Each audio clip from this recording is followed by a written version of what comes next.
Muli po, magandang gabi sa bawat isa sa atin dito sa loob ng iglesia at gayon din po sa kanilang pong mga tahanan, nanonood at nakikinig sa ating pong midweek service.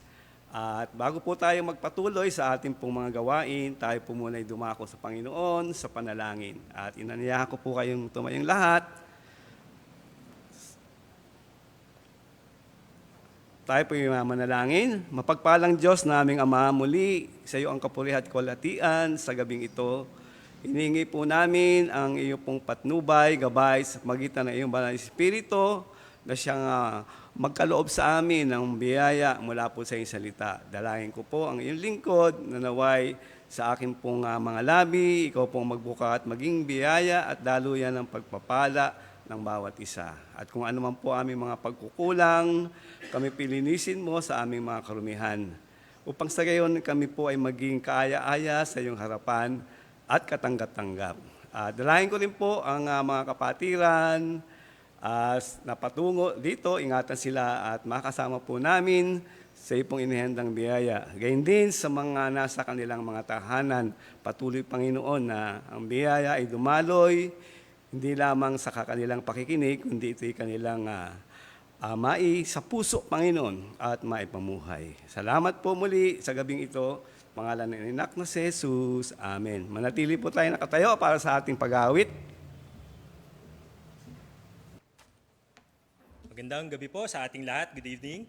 Ayan, tayo po ay umawit. Diyos, itataas ang ngalan mo.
salamat. Maaari na po kayo magsiupong lahat. Yan. Muli po ay magandang gabi. Good evening. Ayan. Ngayon po tayo po idadako sa ating announcements and reminders. Ayan. Daily Bible blessings every morning from Monday to Saturday sa ating Bethany Cubao members group chat, Facebook page, and YouTube channel. Midweek service and prayer meeting starts at 7 p.m. every Wednesday po yan. At ang ating Sunday worship service, 9 a.m. tuwing Sunday. Kaya Sunday worship. Okay, ito po yung theme natin sa darating na linggo, ipinagkanulo dahil sa pera. Yan. Matthew 26:14-16. At first time visitor Sunday po natin, February 22, last Sunday of the month. Ayan, patuloy pa rin po ito, no? Each one bring one every Sunday and Wednesday. Ayan, adult Sunday school class every Sunday 3 p.m. sa Begonia Room. At Lord's Supper every last Sunday of the month. Weekly worship service sa Camarin, Caloocan every Friday po yan. Home Bible study, San Mateo Rizal every Saturday. Ganun din sa Taytay, every Saturday ang kanilang worship service. Goyi Cubao, ayan, weekly activities, Bible study every Wednesday and Saturday. At BKBC and tract distribution every Saturday. Ayan, Pastor Sunday. Sa darating na linggo na po yan. Ano kayang pinaprepare ng mga fellowship groups? Ano po, no? Huwag po kayong a-absent dyan. Ay, hahanapin kayo ni Pastor. Couple Sunday, February 15. Bawal muna online, ha? Sa Sunday. Ayan. 37th Missions Conference, 61st Church Anniversary 2026, Giving Commitment. Yan, tayo po ay mag-submit na po niyan. Ayan, muli po tayong kamay lahat. Isa pa pong awitin. Ibagsabi mo.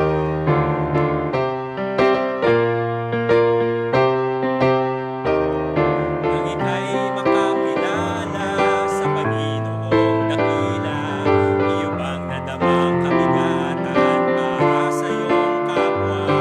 Nais mo bang ika'y ligtas, ngunit sila'y hindi? Ibahagi mo sa kanila panganakan mong muli. Ipagsabi mo, si Kristo'y buhay sa iyo. Ipagsabi mo, buhay mo'y binago. Ipagsabi mo, tunay na mahal niya tayo. Wala nang kamatayan, may buhay na walang hanggan. Ang iyong buong pamilya, nasabihan mo na ba? Ang iyong mga kaibigan at dati mong kasama. Kung ikaw ay nahihiya, dumalangin sa Kanya. Bibigyan ka ng lakas ng loob, sabihan mo sila. Ipagsabi mo, si Kristo'y buhay sa iyo. Ipagsabi mo, buhay mo'y binago. Ipagsabi mo, tunay na mahal niya tayo. Wala nang kamatayan, may buhay na walang hanggan. Ipagsabi mo, si Kristo'y buhay sa iyo. Ipagsabi mo, buhay mo'y binago. Ipagsabi mo, tunay na mahal niya tayo. Wala nang kamatayan, may buhay na walang hanggan. Amen. Maaari na po kayo magsiumpong lahat.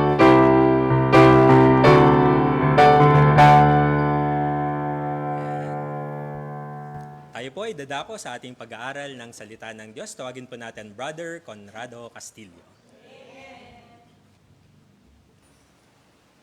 Magandang gabi po muli sa bawat isa sa atin, gayon din sa kanila pong mga tahanan. At tayo po naman ay dadako sa pag-aaral po ng salita ng Panginoon.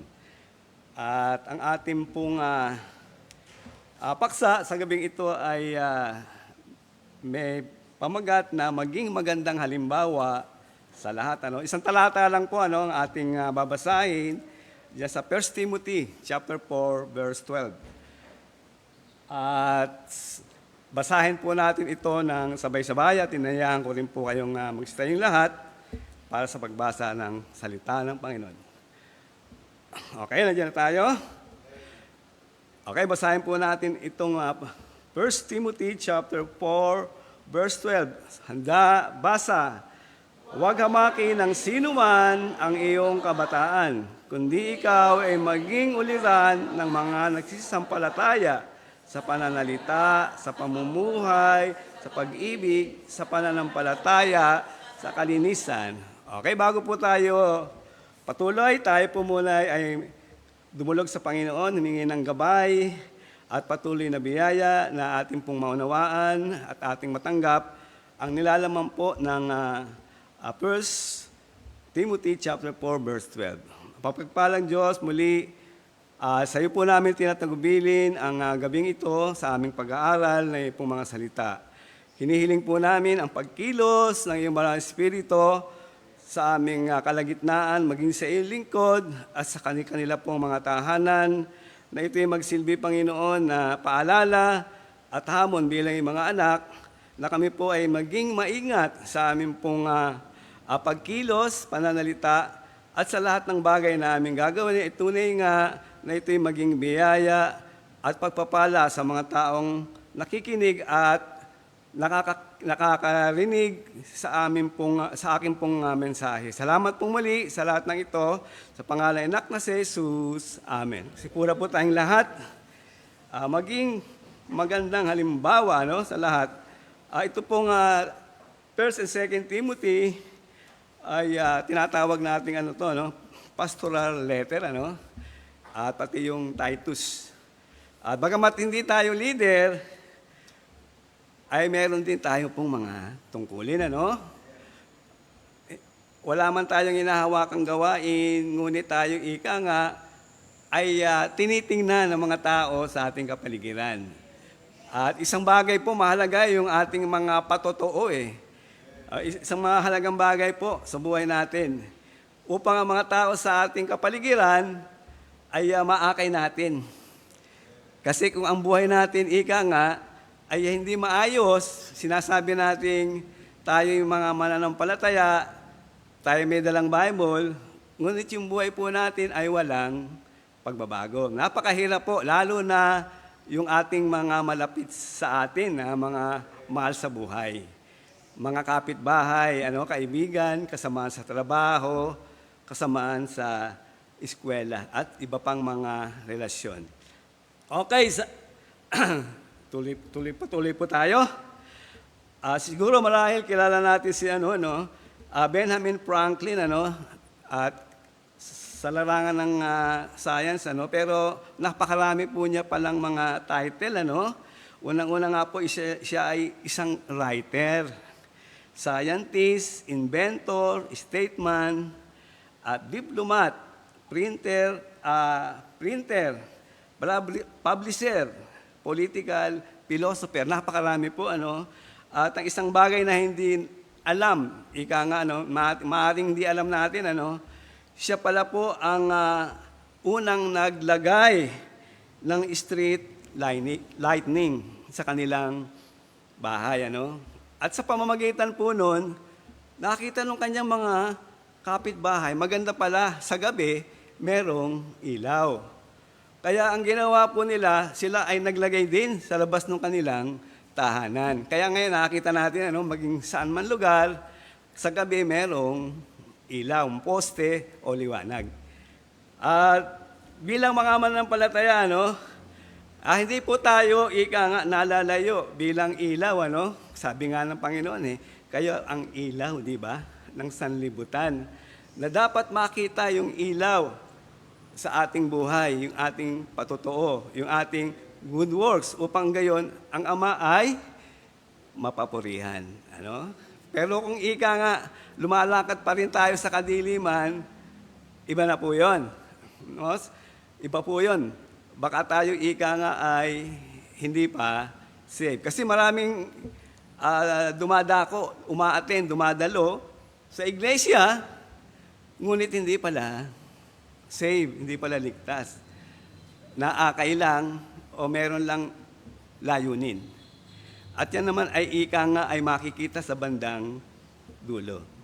Kaya sa atin po, alam ko na yung mga narito, alam ko yan, na deboto talaga yan sa paglilingkod.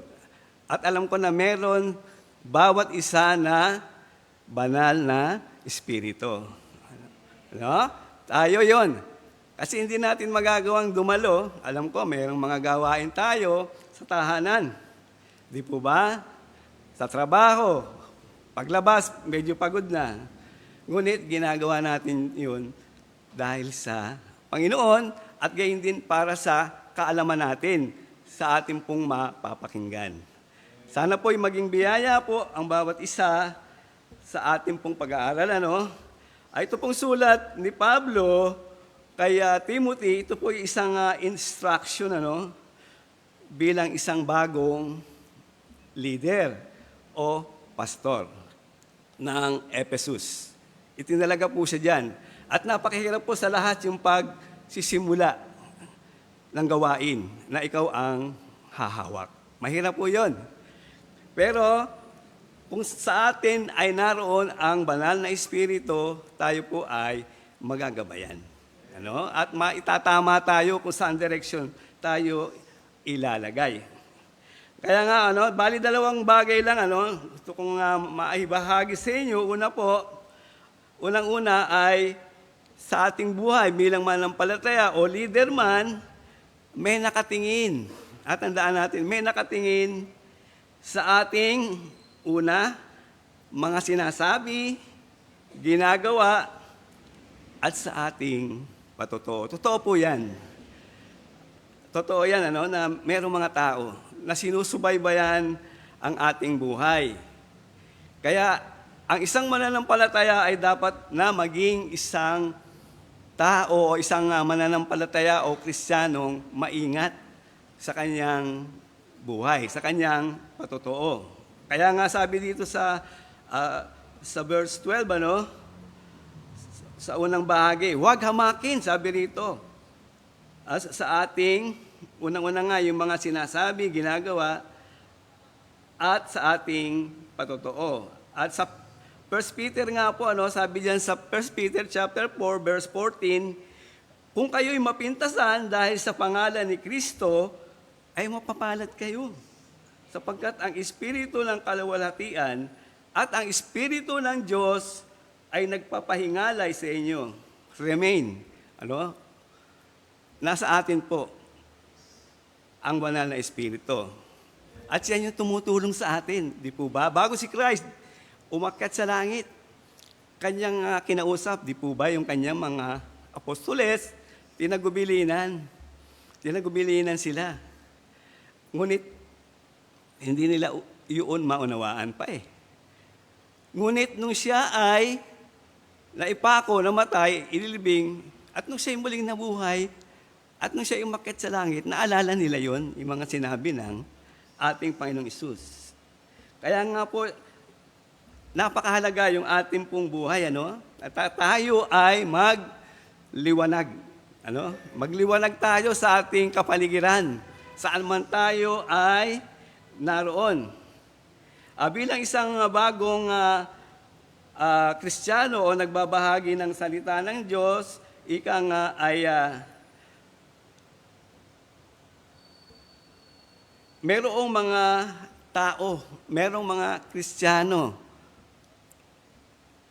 old at mga bago, na sa atin ay naroon, nakatingin, nakikinig sa ating pong mensahe. Kaya nga po ito si Timothy bilang isang batang leader ay maaari siyang mahulog, Pero pinili siya ni Apostol Pablo upang humawak ng isang gawain o isang iglesia. Ibig sabihin, si Pablo ay merong tiwala kay Timothy. Kasi nga po, Hindi lang basta i-delegate, hindi lagay sa isang tungkulin na ito o gawain, kundi siya ay kaalalay, kasama-sama, di Pablo, di po ba? Sa mga missionary trip nila. At hindi rin po nalalayo ito sa panahon ni Moises, di po ba? Sino yung alalay niya? Si Joshua, di po ba? Kaya naman, noong time na nawala si Moises, siya yung inilagay ng Panginoon. Sapagkat alam niya yung mga pasikot-sikot at galaw. O ano yung gagawin. Ganon din dito, kay Timothy. Kaya siya itinalaga ng Diyos. Kilala niya, sabi nga, di ba? Mula pagkabata pa lang, siya ay ginabayan ng kanyang nanay at ng kanyang lola, si Eunice at si Lois. Kaya sa kapaglaki niya, lumalaki siya. Meron na siyang kaalaman, karunungan. At ito'y isang malaking nga puhunan na niya para nga magamit ng Panginoon. Kaya yung mga kabataan natin ang tinuturuan, Sunday school, napakahalaga po yan. Maaaring malikot, makulit, pero pagtiyagaan natin. Mga teacher, Sunday school teacher. At unti-unti, mahuhubog yan paglaki nila. At magagamit po sila. At sabi nga, di ba, i-train yung mga child, at ito'y hindi nila makakalimutan hanggang sa kanilang paglaki. Kaya yun yung ginagawa natin dito, patuloy lang tayo doon, Patuloy lang po.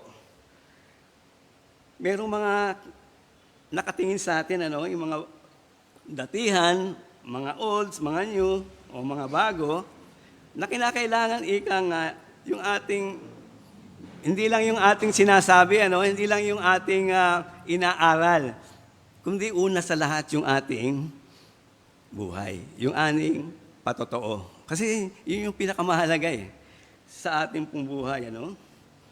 At gayon din, may nakatingin sa ating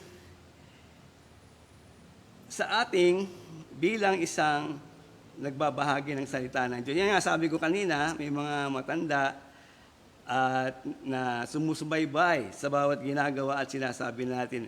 Pangalawa, upang subukin ang ating pananampalataya. Sabi sa 1 Timothy 4:12, sabi diyan, may nakatingin. Tandaan natin, saan tayo dumako, merong mga tao na sa atin ay sumusubaybay, tumitingin. Inaalam yung ating ikangang unang-una, pagkatao, yung ating buhay, yung ating faith. Tandaan po natin yan. At kung minsan sinusubok talaga tayo nila. Sabi nga, di ba, na huwag hamakin. Paano hindi tayo hahamakin ng mga tao sa ating kapaligiran? Kailangan tayo nga ay maging handa sa anumang oras sa ating buhay. Kasi mayroong mga sirkumstansya, pagkakataon, na hindi natin inaasahan. May mga tao tayong makakausap, kagaya natin, di ba? Kami, naglilibot kami at nagwi-witness. Mayroong mga tao talaga na yung ipinigiit nila, ipinipilit nila yung kanilang kaalaman. At kuminsan nga sabi, sa iba mo na lang yan dalhin, alam ko na yan. Kaya nga mayroong mga matatanda, sabi ay, ano sabi dito? Sabi nga ay, ay papunta ka pa lang, pabalik na ako. Sabing gano'n ng iba. Ibig sabihin, marami na siyang alam.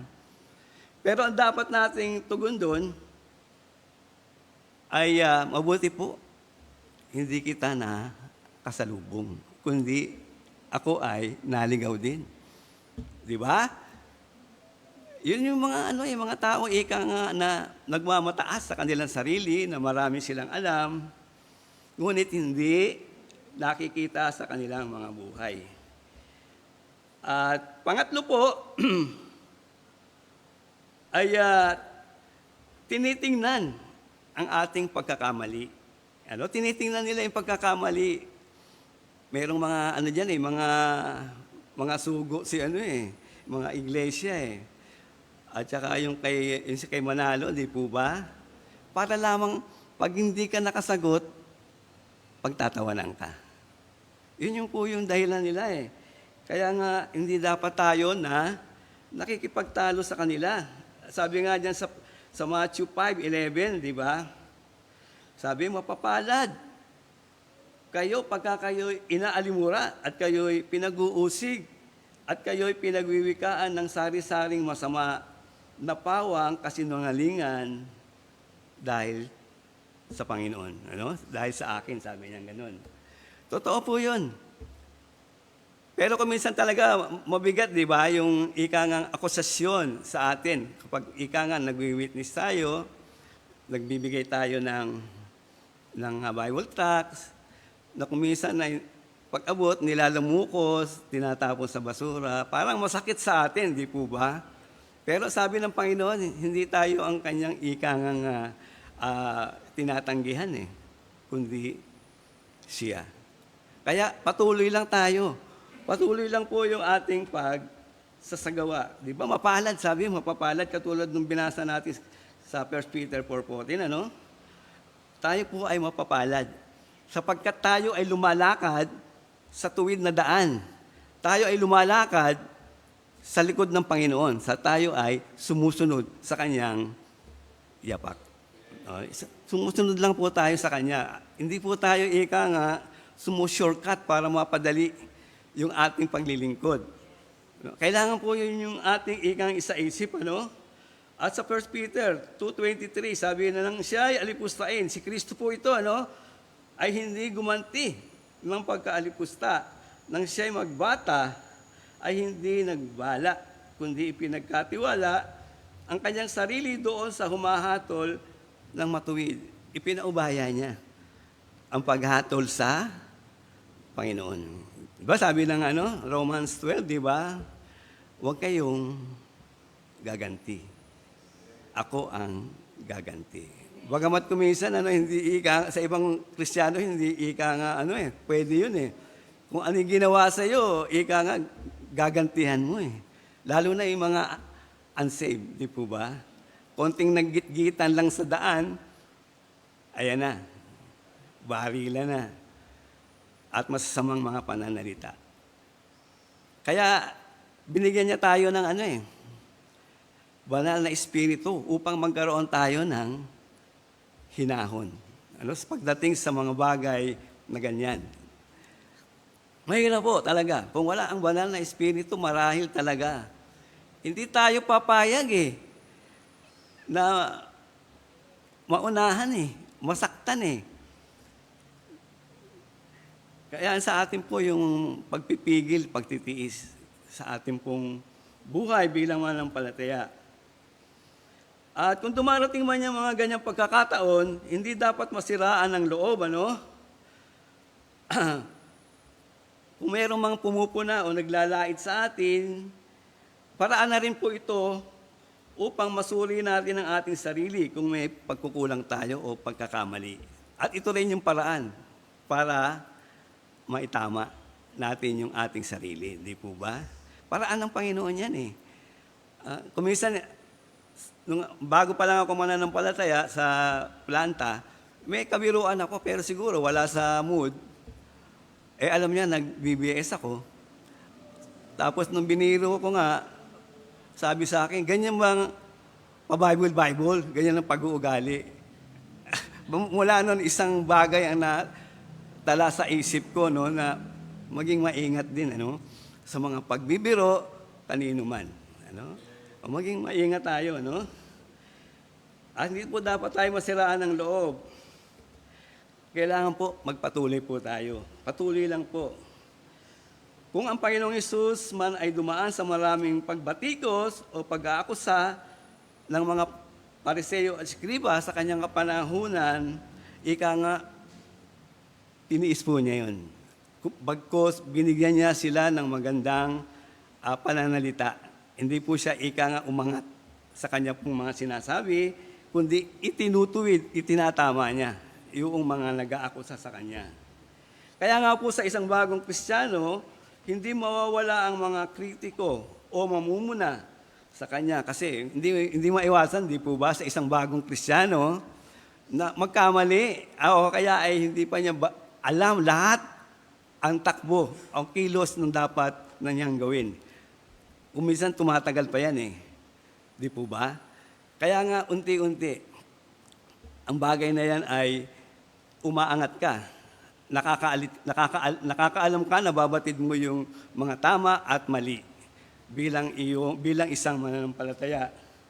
Kaya ito po'y paraan upang siya ay lumago sa kanyang pananampalataya. Lalago po tayo.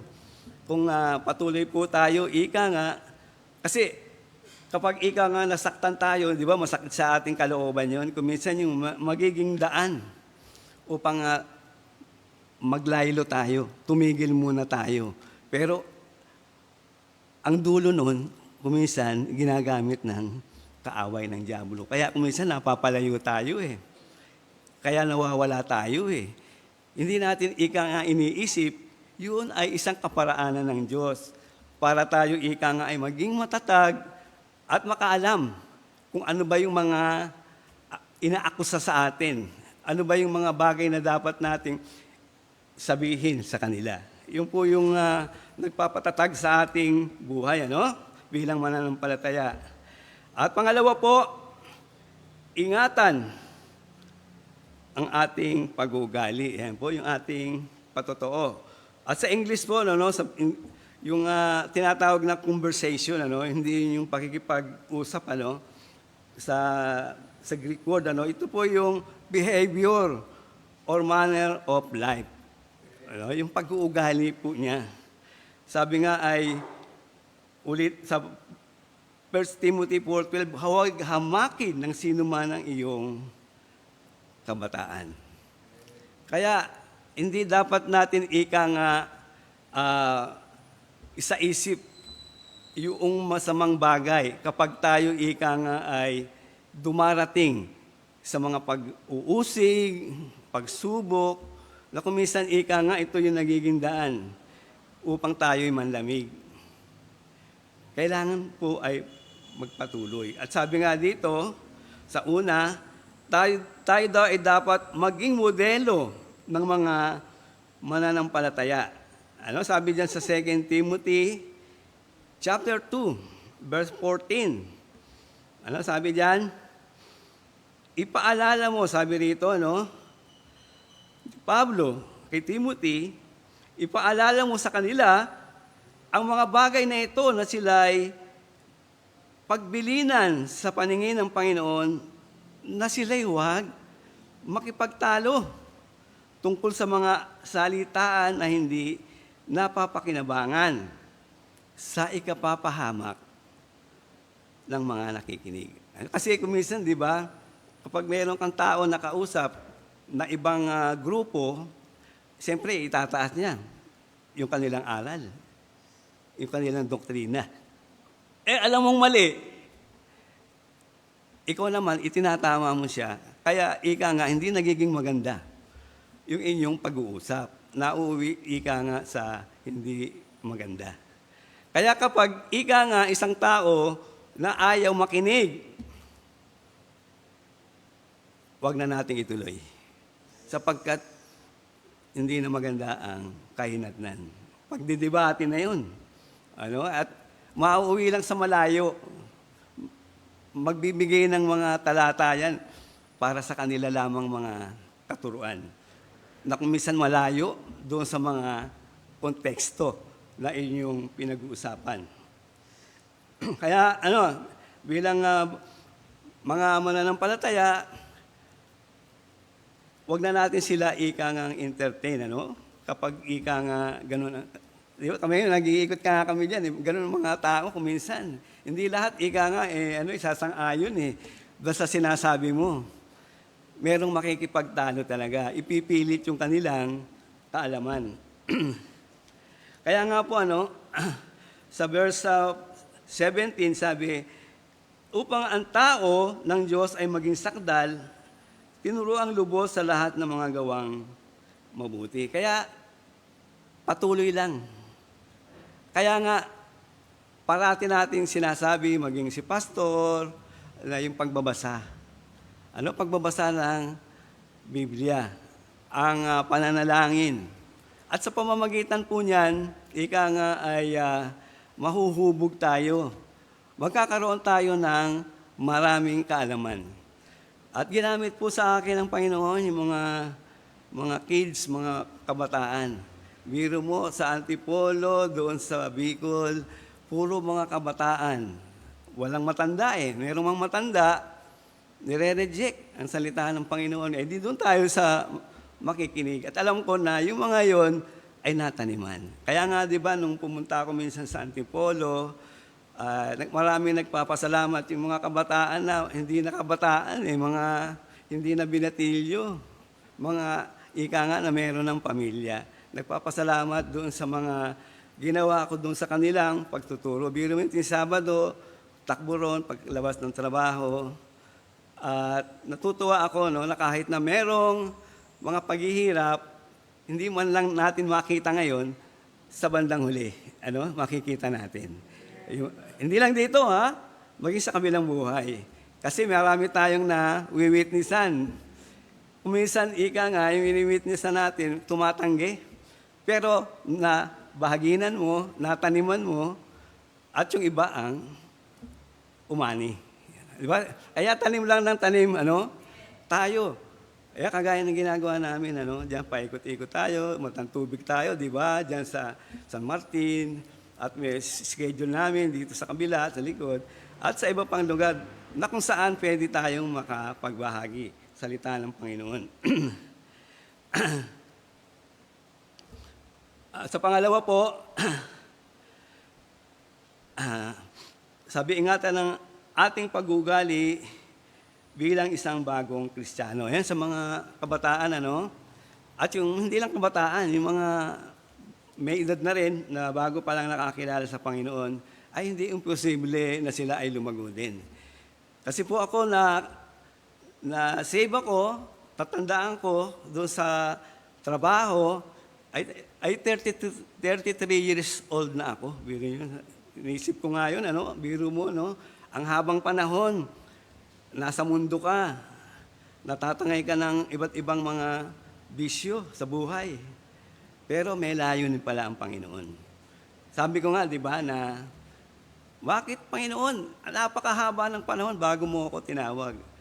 Kasi nga pala, ipinarana sa iyo yung buhay sa mundo, kung anong klase ito. At sa ngayon, pwede mo ikumpara kung ano yung buhay mo noon at ngayon. Kaya nga, sabi ko, kung hindi ako nakaligtas sa time na yon, wala na rin ako eh. Kasi gumo na ako sa sa ganun, sa inom. Hindi tayo tumitigil hanggat hindi lasing. Kung minsan nakasakay sa bus, hindi ko na alam. Hindi ko na alam. Gigisingin ka na lang. O, dito na tayo sa Cubao. Kaya, sa panahon natin ngayon, malaki ang pagpapasalamat ko sa Panginoon. Sana yung mga kabataan natin, huwag na natin subukan yung mga bagay na yan. Talagang dadaling ka sa, sa impyerno. Dadaling ka sa magulong pamumuhay. Kaya nga sa 2 Timothy 3:14, 17, sabi, dadapat manatili ka sa mga bagay na iyong pinag-aralan at sa pinagkaroon mo ng katunayan, yamang naalala mo kung kanino mo tutunan. Kaya nakita niyo si Timothy, lumaki na, ay well-equipped, yung kanyang pananampalataya, ang kanyang buhay, yung kanyang kaisipan. Kaya hindi nagdalawang isip po si Pablo na isama siya sa gawain kasi maaasahan. Biro mo, batang leader na ginamit doon sa isang iglesia. At tandaan natin, pag sinabing yung medyo bata sa Bible, hindi nangangahulugan yung batang-bata, 15 anyos hindi. Sa kanila, 30 years old, bata pa yun, lalo na kapag walang pamilya. Yun po yung kanila ginagamit ng Panginoon. Sa 17 nga, di ba, sabi, upang ang tao ng Diyos ay maging sakdal, tinuruang lubos sa lahat ng mga gawang mabuti.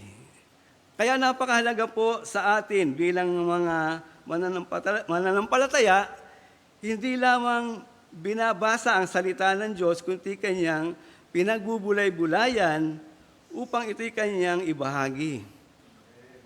100% na tama.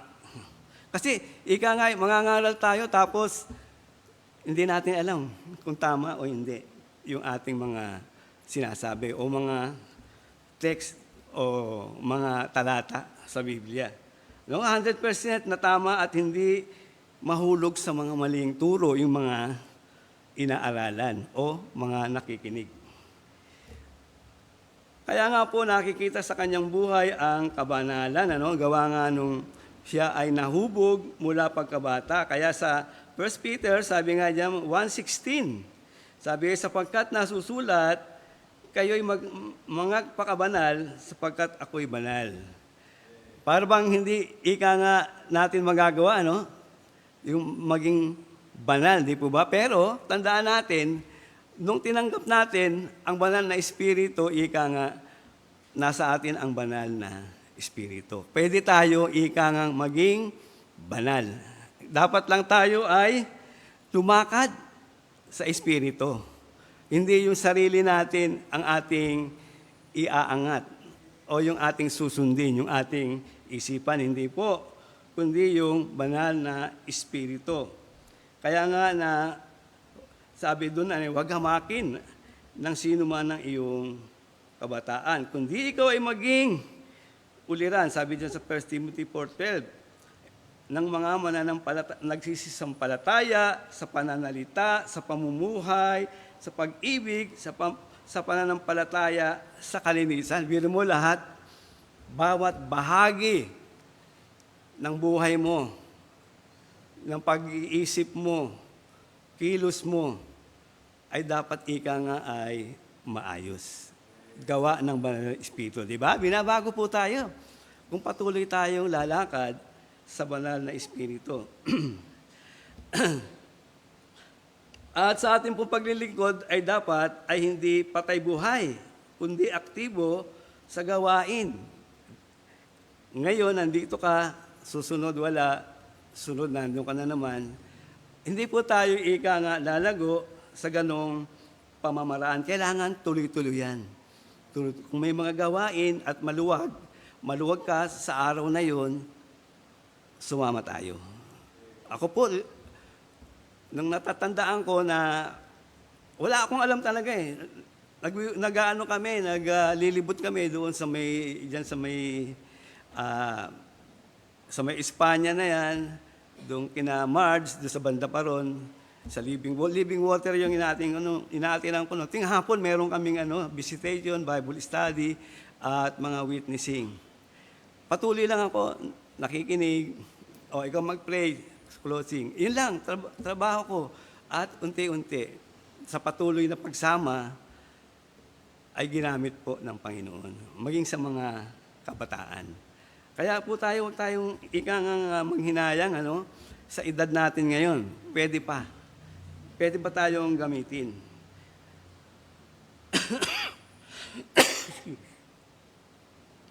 Kaya nga po, ginagawa ang kanyang tungkulin, mayroong mga nakakita o wala. Yun po yung isang mahalagang bagay. Kasi hindi man nga nakakita tayo ni pastor o sino mang leader, ang Panginoon nakikita po tayo niyan, kung ano ang ating ginagawa, ano yung ating paglilingkod. Kaya nga po, mayroong mang nakakakita o wala, mayroong mang biyaya o wala. Patuloy tayo. At tayo, patuloy natin ginagawa yan, tayo ay makakahikayat ng ating mga kapwa Kristiyano sa paglilingkod sa Diyos. Tuloy-tuloy lang natin yan at ipanalangin natin yan. Katulad po ni Jose, di po ba, na anak ni Jacob, na dumaan sa maraming pagsubok at kahirapan. Siya'y nanatiling sumunod sa kalooban ng Panginoong Diyos. Di po ba? Napakaraming pinagdaanan niya, nandiyan ipinagbili siya, naging alipin, katulong, di po ba, nabilanggo. Ngunit ang Panginoon ang nag-angat sa kanya. Kasi sabing gano'n, saan man siya naroon, ika nga, siya ay inaangat ng Panginoon. Kahit na ika nga, mahirap yung tungkulin, gawain, nakakayanan po niya. Ganyan din po tayo, wag tayo, ika nga, aangal kung tayo man ay mayroong tungkulin na mabigat o maliit lang, sapagkat ang Diyos ang nag-aangat sa atin at dadalhin tayo sa direksyon na gusto po niyang dalhin tayo. At si Timothy po, sa kanyang batang edad, ay pinagkalooban ni Apostol Pablo ng tungkulin bilang isang leader o pastor sa Efeso sapagkat nasa kanya ang katangian ng mabuting leader. Kaya kung tayo man ay mga kabataan man o may mga edad tayo, hindi po pumipili ang Diyos ng edad, kundi ika nga, kung tapat ang puso mo, willing ka na sumunod sa Kanya. Siya ay lumalakad sa banal na Espiritu. Bunga nito. May bunga ang banal na Espiritu, di ba? Siyam yun. At sa ating pong pagtatapos, hindi man tayo isang leader ng iglesia, ngunit tayo ay may tungkulin na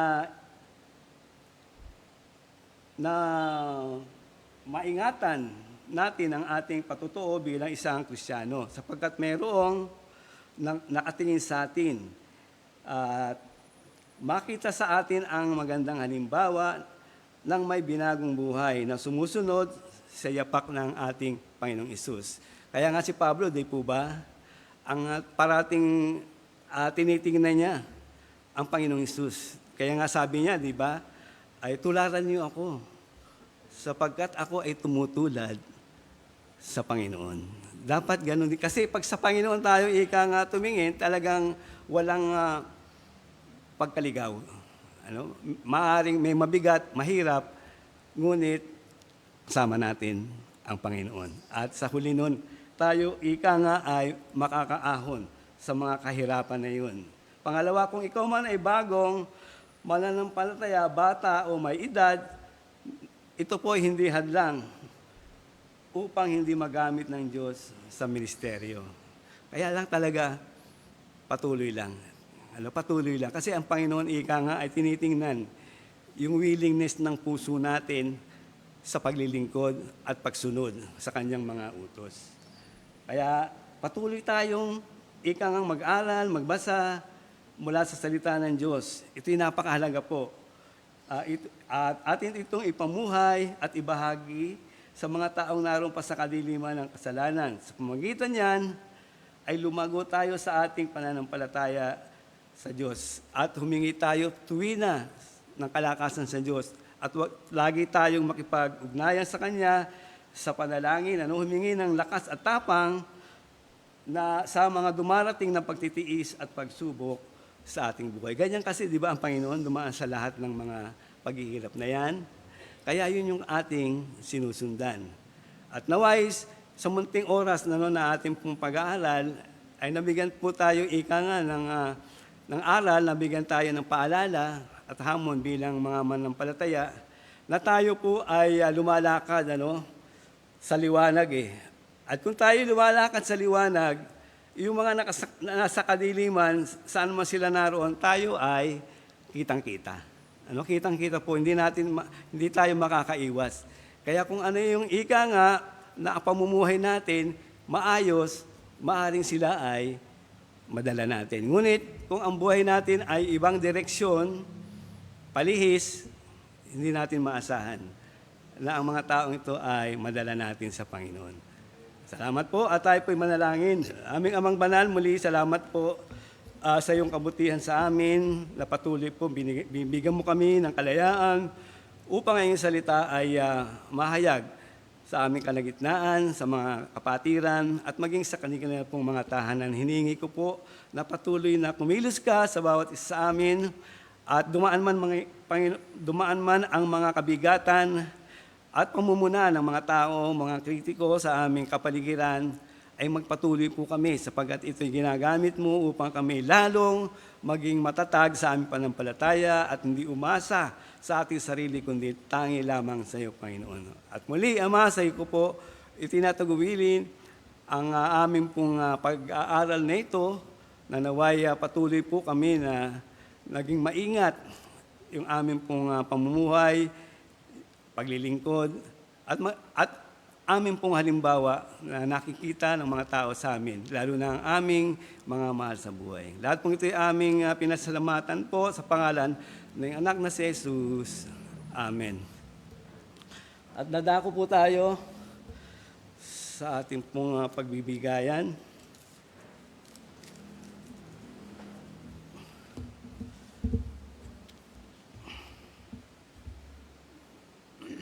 Basahin ko po itong mga gawa. Chapter 20, verse 35.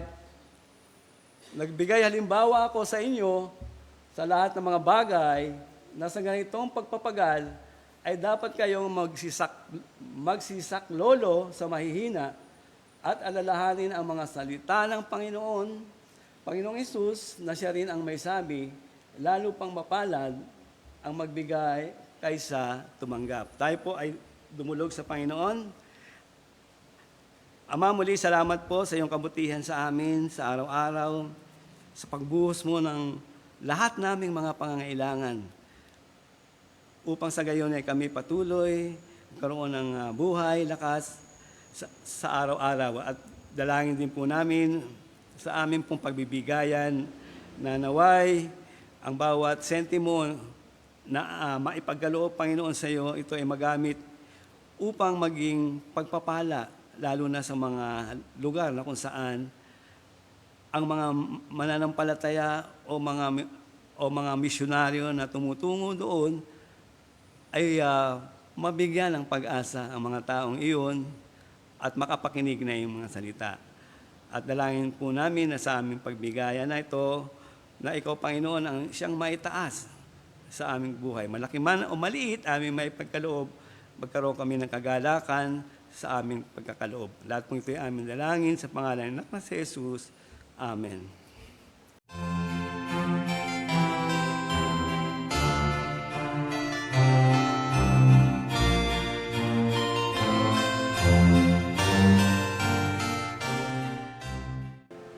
Tayo po ay magpasalamat. Mapagpalang Diyos, muli kami po ay nagpapasalamat sa oras na ito na kami po ay makapagkaloob, makapagbigay sa iyo pong gawain upang ito ay magamit unang-una sa mga pangangailangan ng iglesia at gayon din sa mga humahayo upang maabot ang mga taong di pa nakakilala sa iyo. Dalangin po namin na patuloy na pagpalain ang bawat isa, bigyan ng lakas, kalusugan, kagalingan, at patuloy na makapaglingkod sa kanila pong mga pinagtatrabahuhan ng maayos at maging tapat sa kanilang paggawa. Salamat pong muli sa lahat ng ito sa pangalan ng anak na si Jesus. Amen. Muli po tayong tumayong lahat para po sa pangwakas na awitin, Biyaya Lamang.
Tayo po'y manalangin. Mapagpalang Diyos, salamat pong muli sa iyo pong pangunguna sa aming gawain, sa aming iglesia. At dalangin nga po namin na patuloy na kami, Panginoon, ay lumakad sa liwanag, sa katotohanan, at maging isang magandang halimbawa sa lahat ng tao sa aming kapaligiran. At dalangin din po namin mga nasa kanilang mga tahanan, ikaw po ang manguna, mamahala. At kung meron pang hindi nakakilala sa iyo, Panginoon, na naway buksan mo ang kanilang mga puso, papasukin ang anak na si Jesus sa pagsisisi at pagtanggap sa iyong anak na si Jesus bilang kanilang personal tagapagligtas.